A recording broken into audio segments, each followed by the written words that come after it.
Jenenganku Ratu Yai Ratu ngaturake sungkem pangabekti wis tampa Yai ora liwat kunjungan maturipun Kakang Legage tanpa momo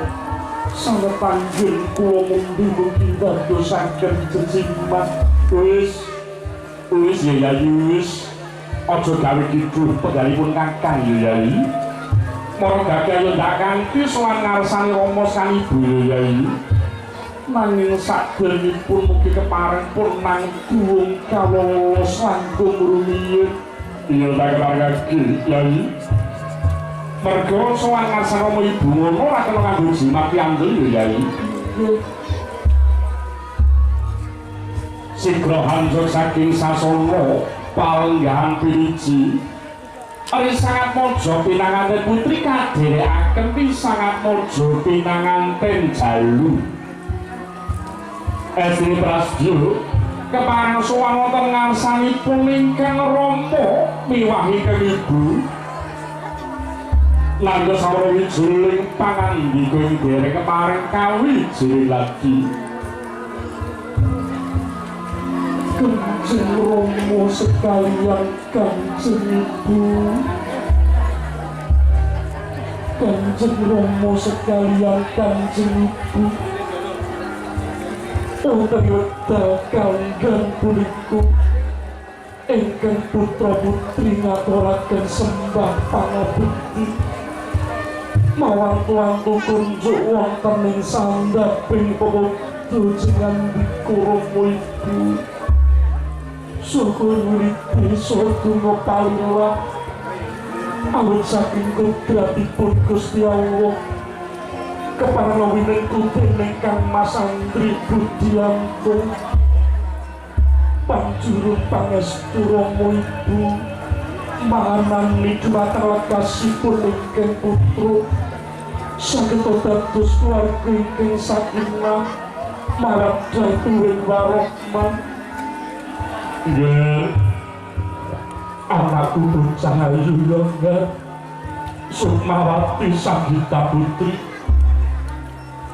sira ngaturake sungkem pangabekti wis tak tampa nggih ora liwat puja kawat pas Rama Ibu gade tanpa wono ya Guru anakku sing banget tak tresnani nggih gawang-gawang isih ana ing kadone netra mergo wis ana gegendhongane ibumu kowe takutan tak liling besok yang dewasamu bisa winengku satrio kang bisa ngayomi marang ibu jebul saiki wis dadi kasunyatan sing pinter kon mulawati marang garwamu yongger muga paring piruli marang sliramu sing pinter nggon menepi marang darmane putri sejati madhep mantep nindakake pakarti kang luhur ya nggih kanthi tekun mesti bakal katekan kae Rama kawan ibumu Bapak Hartono organe sowan nggih wis sangat dawuh Kanjeng Rama ingkang putra kakung ngaturaken sembah pangabekti Kanjeng Rama yen sira ngaturake sungkem pangabekti wis tak tampa ya Guru ora liwat puja kawan pas Rama gage tanpa momo semoga Rama Ibumu mangestoni dhatmu ya nggih ya saged ngadhau